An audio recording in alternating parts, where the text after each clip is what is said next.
just live here now.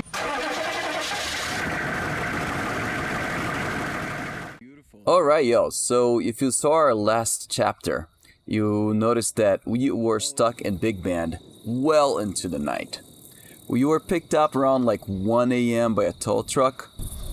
Yeah, it's our truck.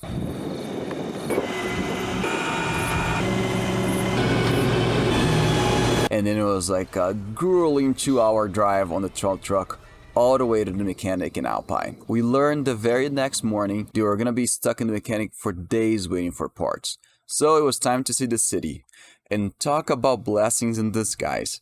Alpine is awesome. Chatting with the folks at BAM Automotive, which is the mechanic we were towed to, they told us that Cow Dog had the best hot dogs in the world. Now, we thought, maybe they're just exaggerating because, whatever, maybe they're friends of the people, the business, something like that. Well, they were not exaggerating. These really were amazing hot dogs. And then right next door is Plain Coffee and Laundry, which is great coffee and super convenient for us as RVers because, hey, we really didn't need to do laundry and we could have some coffee. So, win-win. Then we went back to the camper and we saw a prairie dog hanging out right next to the camper. It was just like hanging out in the mechanic's lot. So that was a cute little thing to see there. The very next day, someone recommended Trilobite for us. True to their name, the decor has a very Jurassic feel. And I can already see the paleontologist in the back going, Well, actually, trilobites were extinct in the Devonian period, which is way before the Jurassic period. And that's fine. Whatever you want, Ross Geller. We'll just let it be. Anyway, the food was great. It was time to check out the city.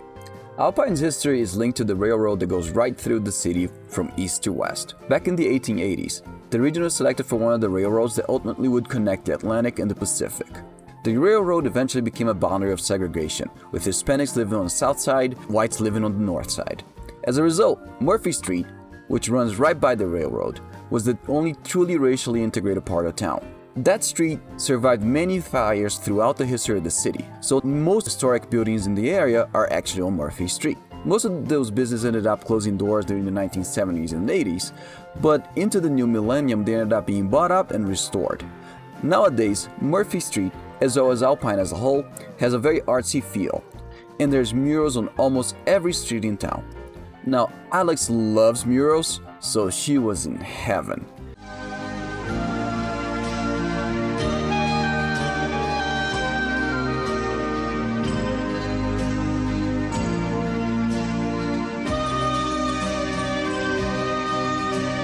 I mean, there were so many to look at, and they were incredibly well done. So I met the guy that makes the mural? Yeah. His name is Style Reed. He grew up here. He lives in Fort Worth now.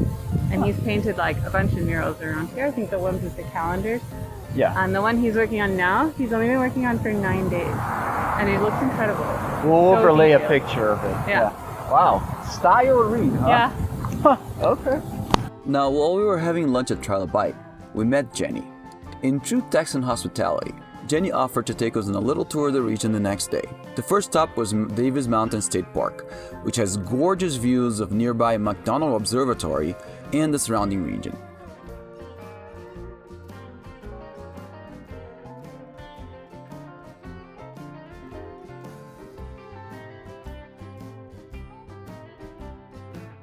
Back down from the mountains, we stopped by Fort Davis for some refreshments, including prickly pear soda, which tastes incredible. Then we headed back to Alpine for ice cream at Scoop's Creamery. This is where being with a local really paid off. Scoop's wasn't even open yet, but with Jenny on our team, they were happy to serve us some delicious ice cream anyway. And let me tell you, the ice cream was great and the place was super cute. From there, we headed back to BAM Automotive, and with the truck fixed, we said goodbye to all our new friends and headed over to Big Bend. Again. Alright, we're about $800 poorer, but we are back on the road and headed to Big Bend finally. So, just fingers crossed, y'all. We can do this.